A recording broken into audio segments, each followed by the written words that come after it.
નમસ્કાર. કોલ્બર્ગ્સ moral development થિયરીનો આ ત્રીજો તબક્કો.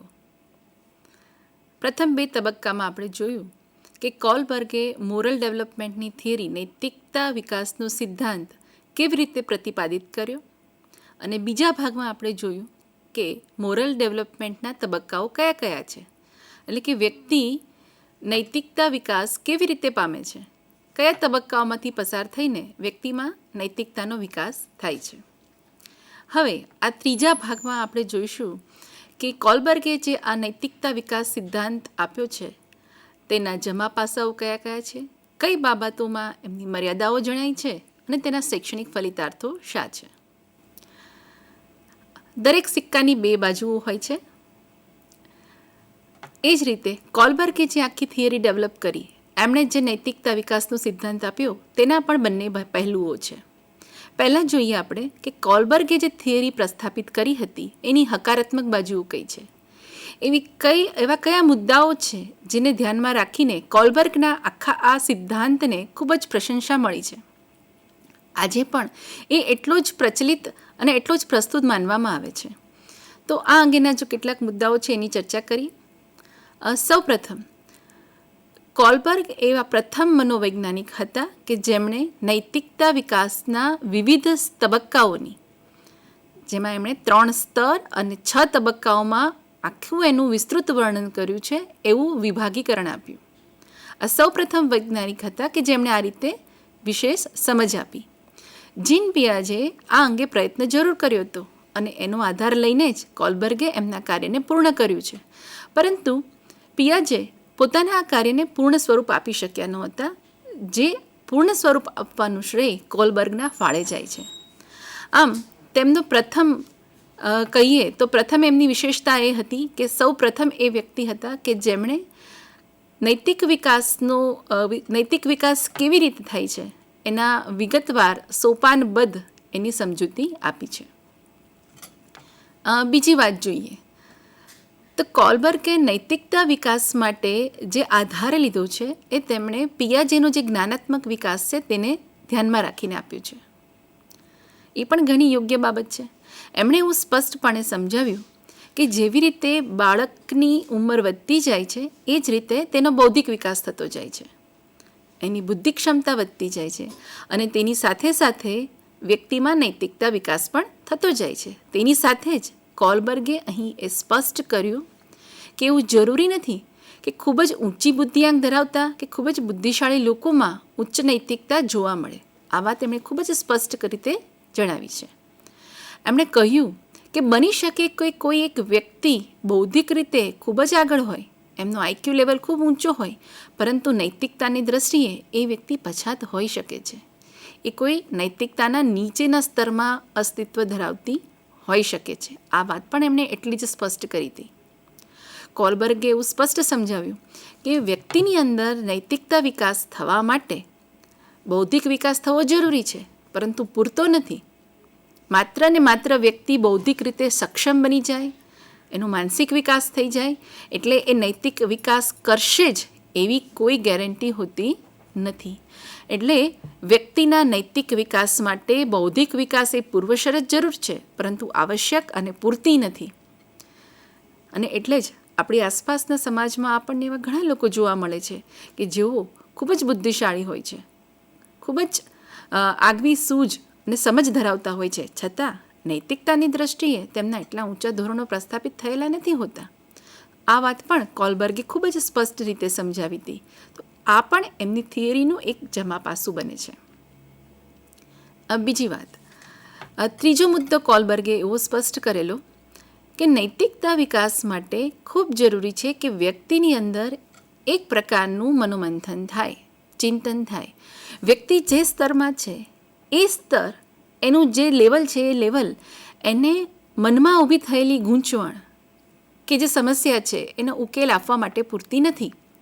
એણે કંઈક પોતાના જે સ્કીમા બન્યા છે તેના મનની અંદર જે એક સ્ટ્રક્ચર છે એમાં કંઈક ફેરફાર કરવાની આવશ્યકતા ઊભી થાય છે. અને એ ગડમથલના અંતે, એ મનોમંથનના અંતે, એ ચિંતનના અંતે એ જ્યારે એનો ઉકેલ મેળવે છે તો વ્યક્તિ એક સ્તરમાંથી બીજા સ્તરમાં પ્રવેશ કરે છે. તો એમણે આ જે એક સ્ટેજમાંથી વ્યક્તિ કેવી રીતે બીજા સ્ટેજમાં પ્રસાર થાય છે એનો જે આખી સમજૂતી આપી છે. એમાં પણ એમણે જે આખું જીન પિયાજે જે બૌદ્ધિક વિકાસના સંદર્ભમાં ઇક્વિલિબ્રિયમ અને ડિસઇક્વિલિબ્રિયમના કન્સેપ્ટ આપ્યા હતા એને ધ્યાનમાં રાખીને આખી જે સમજૂતી આપી છે એ ખૂબ જ સરસ આપી રીતે એમણે સમજાવવાનો પ્રયત્ન કર્યો છે. એ પણ આ થિયરીનું એક જમા પાસું છે. ચોથી વાત, કોલબર્ગે એવું સ્પષ્ટપણે કહ્યું કે જે નૈતિકતા વિકાસ થાય છે એ માત્ર ને માત્ર વારસાને આધારે થતો જ નથી. એમાં સૌથી વધારે અગત્યની ભૂમિકા હોય તો એ સામાજિક પરિપ્રેક્ષ્યમાં વ્યક્તિ કેવા અનુભવો કરે છે, એ કેવી રીતે વિચારે છે અને કેવી સમસ્યાઓ એની સમક્ષ ઊભી થાય છે અને એમાંથી એ કેવી રીતે માર્ગ કાઢે છે, એના આધારે એનું આખું આ નૈતિક વિકાસ થાય છે. તો એમની જે આ સમજૂતી છે એ પણ એમણે ખૂબ જ સરસ રીતે આ મુદ્દાને અહીં સ્પષ્ટ કર્યો છે. તો એ પણ એમના સિદ્ધાંતની આ થિયરીની એક જમા પાસું ગણવામાં આવે છે. અને પાંચમી અને મહત્ત્વની મુદ્દાની વાત જે કોલબર્ગે કહી છે, એટલે એના સિદ્ધાંત માટે આ જે પોઝિટિવ એક આસ્પેક્ટ ગણવામાં આવે છે એ છે કે કોલબર્ગે ઉચ્ચ પ્રકારની નૈતિકતા કેવી રીતે વિકસિત પામે એનું એક સવિસ્તૃત વર્ણન આપ્યું છે.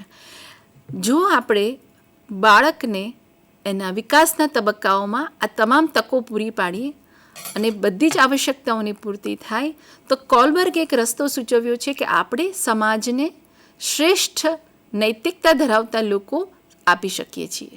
એવો એક રસ્તો, એક માર્ગ કોલબર્ગે અહીં આપણને સૂચવ્યો છે. તો આ કેટલીક બાબતો હતી કે જે કોલબર્ગે જે નૈતિકતા વિકાસ થિયરી આપી એના જમા પાસા આપણે કહી શકીએ, અથવા તો એની એવી બાબતો કે જેને બધાએ ખૂબ જ વખાણી છે અને આજે પણ જેના લીધે આ સિદ્ધાંત એટલો વ્યાપક રીતે પ્રચલિત છે અને પ્રસિદ્ધ છે. કેટલીક ટીકાઓ પણ થઈ છે. એવી કેટલાક લોકોએ એમની એવી વિવેચના કરી છે, આલોચના કરી છે કે જ્યાં તેઓ કોલબર્ગની વાત સાથે સંમત થતા નથી. તો આ મુદ્દાઓ કયા છે એની પણ આપણે અહીં ચર્ચા કરીએ. સૌથી પહેલી વાત, કોલબર્ગે જે આખો આ મોરલ ડેવલપમેન્ટ નો જે થિયરી ડેવલપ કરી છે, જે સિદ્ધાંત આપ્યો છે, એમાં કોલબર્ગ એ વસ્તુ પર ખૂબ જ ભાર આપે છે કે વ્યક્તિના ઉંમરની સાથે નૈતિકતા વિકાસ થાય છે. એટલે વ્યક્તિ ઉંમરના એક પડાવમાંથી બીજા પડાવમાં જતો જાય છે તેમ તેમ નૈતિકતાના એક સ્તરમાંથી બીજા સ્તરમાં જાય છે. ઘણા બધા લોકો આ સાથે સંમત નથી.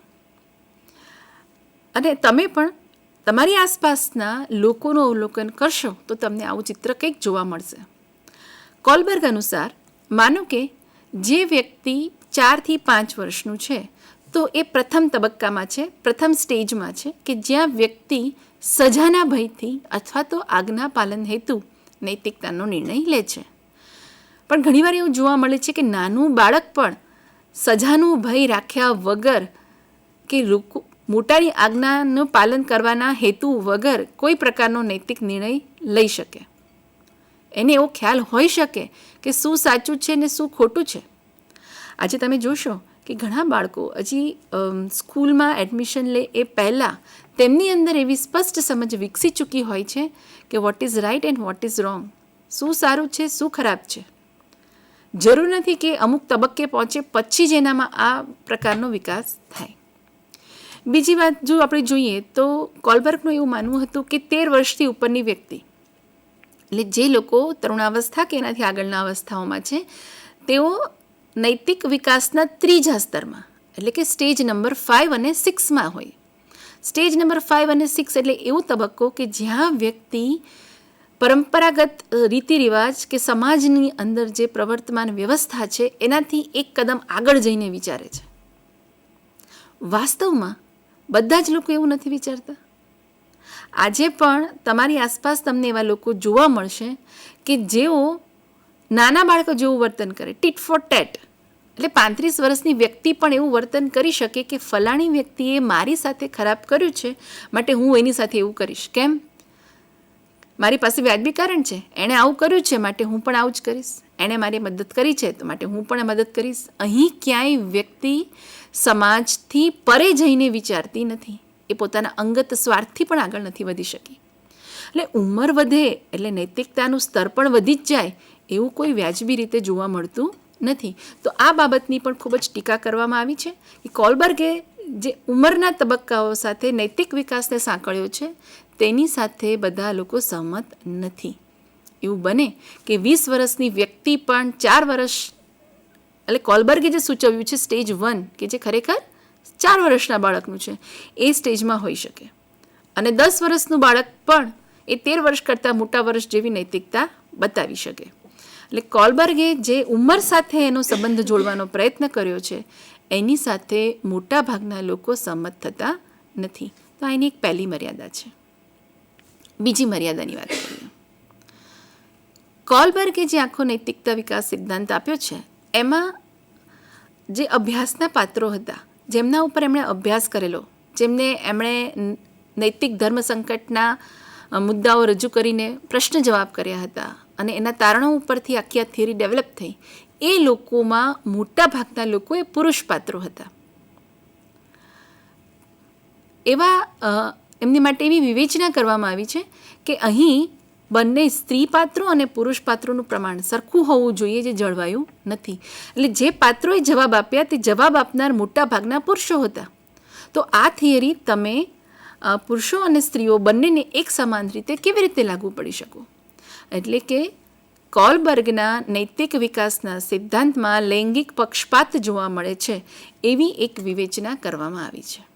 કેટલાક લોકોએ એવા સંશોધનો કર્યા છે અને એવું સાબિત કરવાનો પ્રયત્ન કર્યો છે કે સ્ત્રીઓમાં નૈતિક વિકાસ કંઈક અલગ રીતે થાય છે અને પુરુષોનું નૈતિક રીતે વિચારણા કે નૈતિક તર્ક કરવાની ક્ષમતા એ કંઈક અલગ રીતે વિકાસ પામતી હોય છે. આવા કેટલાક અભ્યાસો થયેલા છે. તો જેમણે એવી ટીકા કરી છે કે કોલબર્ગે પોતાના અભ્યાસમાં લૈંગિક પક્ષપાત કર્યો છે. ત્રીજી વાત, સાંસ્કૃતિક ભેદભાવ. કોલબર્ગે પોતાના અભ્યાસમાં વિવિધ ધર્મના, વિવિધ જાતિના, વિવિધ સંપ્રદાયના લોકોને સમાવેશ કરવાનો પૂરતો પ્રયત્ન કરેલો, પરંતુ સમગ્ર વિશ્વના બધા જ સંસ્કૃતિના લોકોને સમાવેશ કરવા એ શક્ય નથી હોતા. એટલે એવી એક વિવેચના થાય છે, એવી ટીકા કરવામાં આવી છે કે અહીં સાંસ્કૃતિક ભેદ જોવા મળે છે. એટલે જેટલા પણ વિશ્વની અંદર જેટલી પણ સંસ્કૃતિ છે, દરેક સંસ્કૃતિની અંદર નૈતિકતાનો વિકાસ કંઈક અલગ રીતે ડેવલપ થતો હોય છે, અથવા તો એની અંગેની જે એમની ધારણાઓ હોય છે, જે માન્યતાઓ હોય છે, દરેક સંસ્કૃતિમાં ભિન્નતા ધરાવતી હોય છે. અને કોલબર્ગે જે અભ્યાસ કર્યો છે એમાં અમુક ખાસ કરીને અમેરિકન કલ્ચરને વધારે પ્રાધાન્ય આપવામાં આવ્યું છે. તો આ બાબતને લઈને પણ એની ટીકા કરવામાં આવી છે.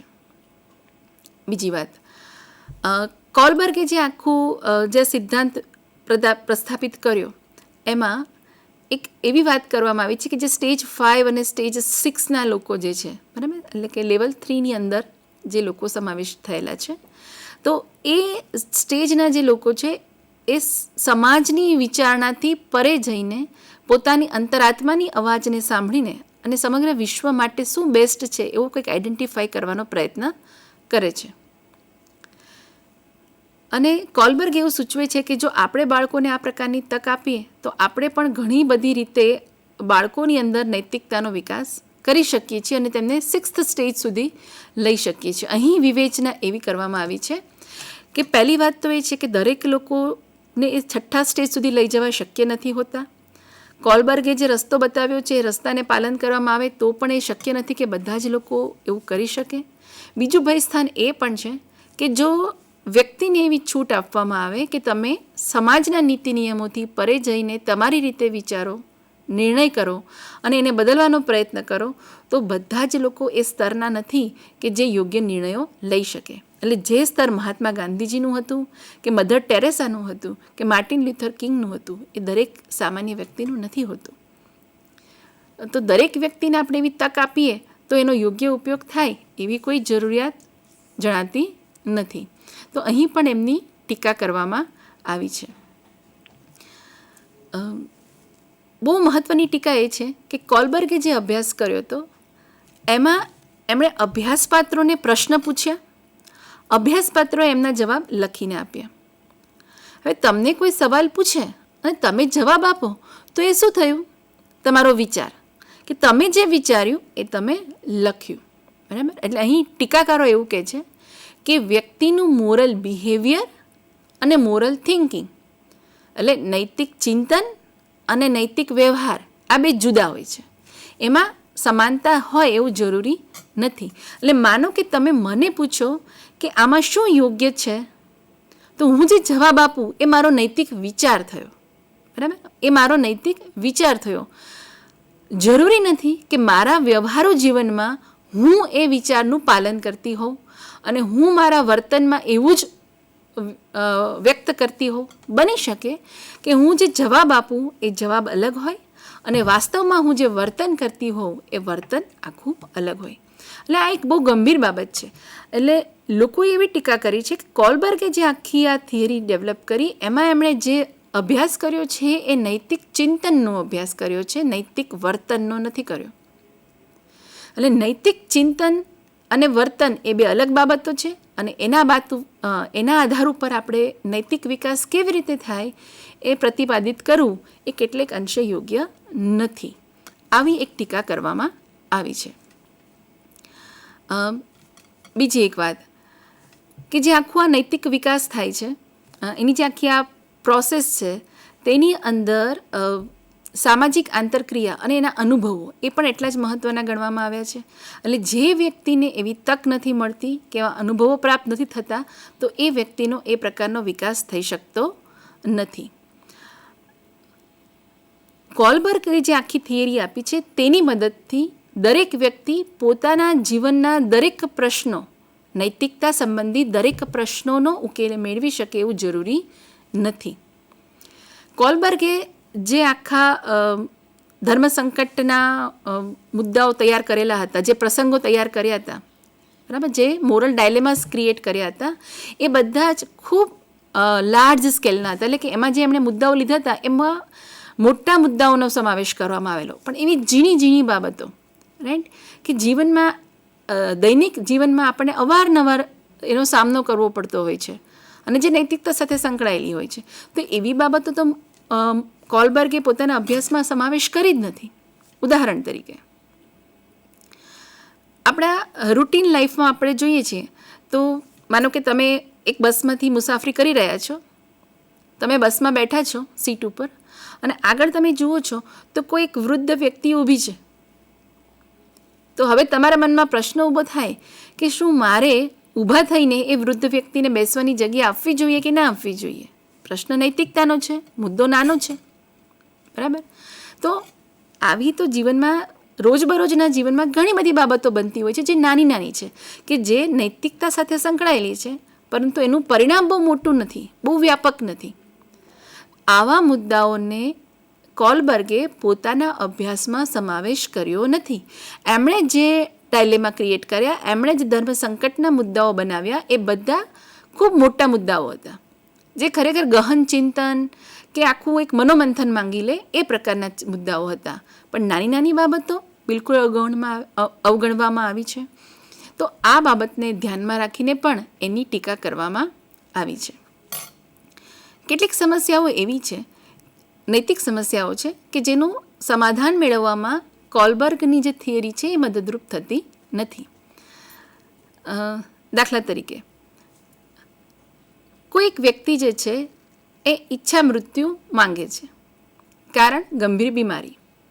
તો આપ સૌ જાણો છો કે કેટલાક દેશના કાયદાઓ એવા છે કે જેમાં ઈચ્છા મૃત્યુને કાયદાકીય માન્યતા આપવામાં આવી છે અને કેટલાક દેશ એવા છે જેમ કે ભારત, આપણા દેશમાં ઈચ્છા મૃત્યુને કાયદાકીય માન્યતા આપવામાં આવી નથી. તો આ મુદ્દો કેવો છે? નૈતિકતા આધારિત છે. અહીં નિર્ણય કેવી રીતે લેવાનો? તો આ અંગેનું કોઈ સ્પષ્ટ માર્ગદર્શન કોલબર્ગની આખી જે થિયરી છે એમાંથી પ્રાપ્ત થતું નથી. તો આ એવા કેટલાક મુદ્દાઓ હતા જેને ધ્યાનમાં રાખીને કોલબર્ગના નૈતિક વિકાસ સિદ્ધાંતની વિવેચના, આલોચના અને ટીકા કરવામાં આવી છે. તો આપણે જોયું કે કોલબર્ગની થિયરીના એવા કેટલાક પાસાઓ પણ છે કે જેને લઈને એની પ્રશંસા પ્રાપ્ત થઈ છે અને એવા કેટલાક મુદ્દાઓ પણ છે કે જેને ધ્યાનમાં રાખીને એની ટીકા પણ થઈ છે. પરંતુ એક વાત નિર્વિવાદિત છે કે આજે પણ કોલબર્ગે જે વાત કરી છે નૈતિકતા વિકાસ સંબંધી એ એટલી જ પ્રસ્તુત છે અને આજે પણ લોકોમાં, એટલે જે મનોવૈજ્ઞાનિકો છે તેમાં તે આજે પણ એટલી જ લોકપ્રિય છે. આપણે આને શૈક્ષણિક રીતે કેવી રીતે ઉપયોગમાં લઈ શકીએ? એક શિક્ષક તરીકે આપણે આ થિયરીમાંથી શું બોધપાઠ લઈશું? એટલે જ્યારે આવતીકાલે તમે એક ભાવિ શિક્ષક તરીકે વર્ગખંડમાં જઈને ભણાવશો તો તમારા બાળકોમાં, તમારા વર્ગના વિદ્યાર્થીઓમાં નૈતિકતાનો વિકાસ કરવા માટે કોલબર્ગ તમને કેવી રીતે મદદરૂપ થશે કે માર્ગદર્શન આપશે તેની ચર્ચા કરીએ. એટલે કોલબર્ગને નૈતિક વિકાસ સિદ્ધાંતના શૈક્ષણિક ફલિતાર્થો. પ્રથમ વાત, કોલબર્ગે એવું સ્પષ્ટપણે કહ્યું છે કે નૈતિકતા વિકાસને હેરિડિટી એટલે કે વારસા સાથે કોઈ લેવા દેવા નથી. બાળકની અંદર, વ્યક્તિની અંદર જે કંઈ પણ નૈતિક વિકાસ થાય છે તેના માટે વ્યક્તિના સામાજિક અનુભવો, એની ચિંતન પ્રક્રિયા, એની આખી જે વિકાસની પ્રક્રિયા છે અને એમાં જે અનુભવો કરે છે એ જવાબદાર છે. માટે માતા પિતા કે શિક્ષકોએ ક્યારેય બાળકના નૈતિક કે અનૈતિક વર્તન માટે તેના વારસાને કે તેના માતા પિતાને જવાબદાર ઠેરવવા જોઈએ નહીં. આ પહેલી વાત. બીજો મુદ્દો, કોલબર્ગે એવું સ્પષ્ટપણે સૂચિત કર્યું છે કે જે નાની આયુના બાળકો છે, રાઈટ, જે બાલ્યાવસ્થામાં છે, તેઓ સજાના ભયથી કે વડીલોને આજ્ઞા પાલન માટે નૈતિક વર્તન કરતા જોવા મળે છે. તેમનામાં સાચા ખોટાની સમજ નથી, પરંતુ વડીલો જે કહે છે, એમના માતા પિતા કે શિક્ષકો દ્વારા જે સૂચના આપવામાં આવે છે તે યોગ્ય છે અને તે સાચું છે. તો અહીં માતા પિતા અને શિક્ષકોની એ ફરજ બને છે કે બાળકોને યોગ્ય માર્ગ ચીંધીએ. ઘણીવાર આપણે જોવા મળે છે કે એક તરફ તો આપણે બાળકને એવું શીખવીએ છીએ કે સત્ય બોલવું જોઈએ, અને બીજી તરફ આપણે જ આપણા બાળકની સમક્ષ એવું વર્તન કરીએ છીએ કે જ્યાં આપણે પોતે સ્વયં સત્ય બોલતા નથી. બાળક આપણને અવલોકે છે, આપણને જુએ છે, એ જુએ છે કે માતા કે પિતા એ પોતે સત્ય નથી બોલતા, એ જૂઠું બોલે છે, ત્યારે જાણે કે અજાણે એ આપણું અનુકરણ કરતા શીખે છે. કારણ કે એમને પોતાને ખ્યાલ નથી કે શું સાચું છે ને શું ખોટું છે, પરંતુ એણે જોયું કે મમ્મી ખોટું બોલી શકે છે, પપ્પા ખોટું બોલી શકે છે, ટીચર પણ જૂઠું બોલે છે, તો મારે પણ બોલાય. જૂઠું બોલવામાં કંઈ ગલત નથી. તો વડીલોએ પોતાના વર્તન અને વ્યવહારમાં ખૂબ જ કાળજી રાખવી ખૂબ જ આવશ્યક છે. પછીની વાત આના સાથે સંલગ્ન છે. બાળક ભયથી કે સજાના ડરથી કેટલીક ક્રિયાઓ કરતું નથી. તો અહીં પણ શિક્ષકની અને વાલીની જવાબદારી બને છે કે એને યોગ્ય માર્ગે કેવી રીતે આગળ વધારવા. તમે જોયું હશે કે જો નાની ઉંમરના બાળકોને યોગ્ય રસ્તો ના ચીંધવામાં આવે તો એ ખોટા માર્ગે વળી જાય. એટલે નાની ઉંમરનું બાળક જ્યારે તમને એવું ખ્યાલ આવે કે એ જૂઠું બોલી રહ્યું છે, અથવા તો એ ચોરી કરે છે, અથવા અયોગ્ય વર્તન કરે છે, તો ચોક્કસપણે એને ઠપકો મળવો જોઈએ. જો એને ઠપકો મળશે તો એ વસ્તુ ધ્યાનમાં રાખશે કે મારે આવું નથી કરવાનું. તો નાની ઉંમરના બાળકોને તમારે ટપારવા પણ જરૂરી છે, જેથી કરીને આગળ જતાં એમના જીવનમાં એ યોગ્ય રસ્તા ઉપર વધે, એ ખોટા રસ્તે આગળ વધે નહીં. થોડા બાળક મોટા થાય છે તો કોલબર્ગે જેમ ટીટ ફોર ટેટની વાત કરેલી કે વ્યક્તિ જે છે એ બીજા સાથે એવું વર્તન કરે છે જેવું એની સાથે થાય છે. તો આ તબક્કાના બાળકો સાથે ટ્રીટમેન્ટ કરવામાં, એમની સાથે વર્તન કરવામાં માતા પિતાએ અને શિક્ષકોએ ખૂબ કાળજી રાખવાની જરૂર છે. પહેલું તો હંમેશા એવું વર્તન રાખો કે જે બાળકને ગમે, કારણ કે તમે બાળકને જેવું આપશો એવું બાળક તમને સામે આપશે. તો બાળક સાથેનું વર્તન તમારું સારું રાખો, પહેલી વાત. બીજું, બાળકને એવું સમજાવો, એમને એવું કાઉન્સેલિંગ કરો કે જ્યારે તમને કોઈના વર્તનથી દુઃખ થાય છે, કોઈની વાતથી ખોટું લાગે છે, હાનિ પહોંચે છે, તો એવી જ લાગણી બીજી વ્યક્તિને પણ થાય છે. તો આપણે બીજા વ્યક્તિ સાથેના વર્તનમાં એવું ના થાય એની કાળજી રાખવી જોઈએ. આ સમજ આપવાની એકદમ યોગ્ય ઉંમર છે. જો આ ઉંમરમાં આવી સમજ બાળકને આપી દેવામાં આવે તો આગળ જતાં ઘણા બધા પ્રશ્નોને આપણે સોલ્વ કરી શકીએ છીએ, અથવા તો પ્રશ્નો ઊભા જ નથી થતા. તો આ પણ એટલી જ અગત્યની અને મહત્ત્વની વસ્તુ બને છે. તો આ પણ એક એનો શૈક્ષણિક ફલિતાર્થ તરીકે આપણને પ્રાપ્ત થાય છે. કોલબર્ગે એવું કહ્યું છે કે નૈતિકતા વિકાસ કેવી રીતે થાય? તો જ્યારે વ્યક્તિ ડિસઇક્વિલિબ્રિયમની સ્થિતિમાં મુકાય, એટલે કે વ્યક્તિ જે છે એના મનની અંદર નૈતિક વિકાસની જે ધારણા છે, રાઈટ, એના મનમાં જે ખ્યાલ છે એ એની સમસ્યા ઉકેલ કરવામાં એને મદદરૂપ ના થાય તો એનાથી એક આગળ લેવલ ઉપર જઈને એ વિચારવાનું કરે છે. અને જ્યારે એ મનોમંથન કરે છે તો એ આગળના તબક્કામાં પ્રવેશ પામે છે. અહીં કોલબર્ગ એવું સૂચવે છે કે તમે જે ટીનેજના બાળકો છે એમને વિવિધ પ્રકારના માનસિક રીતે નૈતિક ધર્મ સંકટના પ્રશ્નોમાં મૂકો. એમને એવી સમસ્યાઓ આપો, એમને ચર્ચા વિચારણા, ગ્રુપ ડિસ્કશન છે અથવા તો ડિબેટમાં કે એમાં એમને ઇન્વોલ્વ કરો કે જ્યાં નૈતિક ધર્મ સંકટ આધારિત મુદ્દાઓની ચર્ચા થાય. અને એ મુદ્દાઓમાં ઇન્વોલ્વ થવાથી બાળક જે છે, ટીનેજ જે છે, તરુણાવસ્થામાં પહોંચેલી જે વ્યક્તિ છે એ સ્ટેજ 5 અને તેમાંથી સ્ટેજ 6માં એન્ટર થઈ શકે છે. તો એમને એવા તક આપો, એવો એક ચાન્સ આપો કે જ્યાં એમને વિચાર પ્રક્રિયાને તક મળે. એટલે આવા કિસ્સાઓ એમની સમક્ષ મૂકવા જોઈએ અને એમને ચર્ચા કરવાની છૂટ આપવી જોઈએ. બીજી વાત કે કયા લોકોમાં સ્ટેજ 5 અને 6નું ડેવલપમેન્ટ થાય છે, તો જે લોકો સમાજના નીતિ નિયમોથી પરે જઈને આગળ વિચારી શકે છે. રાઈટ, સ્ટેજ 5માં એ લોકો છે કે જે સામાજિક કરાર અને વ્યક્તિગત હકો આ બંનેને પ્રાધાન્ય આપવામાં માને છે. તો એના માટે શું કરવું જરૂરી બને છે, શું આવશ્યક બને છે? તો બાળકને સ્વતંત્ર વિચારની તક આપો, એને વિચાર અનુસાર સમસ્યાનો ઉકેલ શોધવાની તક આપો, એને થોડી છૂટ આપો. સમાજને પોતાની રીતે જો બદલાવાની ઈચ્છા ધરાવે બાળક તો એને પ્રયત્ન કરવા દો. જો એને પ્રયત્ન જ નહીં કરવામાં આવે, એના ઉપર કડક શિસ્ત હશે તો બાળક એ સ્તરમાં વિકસિત થઈ શકશે નહીં. તો અહીં પણ આપણે આ વસ્તુ ધ્યાનમાં રાખવી જરૂરી છે કે બાળકને પૂરતી સ્વતંત્રતા મળે. સમાજના નીતિ નિયમો, રિવાજો, પરંપરાઓ એ બદલી શકાય છે એવો એક એમના મનમાં ખ્યાલ તો છે જ. તો હવે એ ખ્યાલને એ આગળ ડેવલપ કરવા માટે એમને મદદની જરૂર હોય તો ત્યાં એઝ અ ટીચર તમારે એમને મદદરૂપ થવું જોઈએ. તો આ કેટલાક બાબતો છે કે જે તમને મદદરૂપ થશે બાળકની અંદર નૈતિકતાનો વિકાસ કરવા માટેની. આ રીતે આજે આપણે જોયું કોલબર્ગના નૈતિકતા વિકાસનો જે સિદ્ધાંત છે એમાં એની કઈ કઈ બાબતો પ્રશંસનીય છે, એની કઈ કઈ બાબતોમાં ટીકા કરવામાં આવી છે અને એક શિક્ષક તરીકે આપણે એમાંથી શું બોધપાઠ લઈ શકીએ છીએ. Thank you.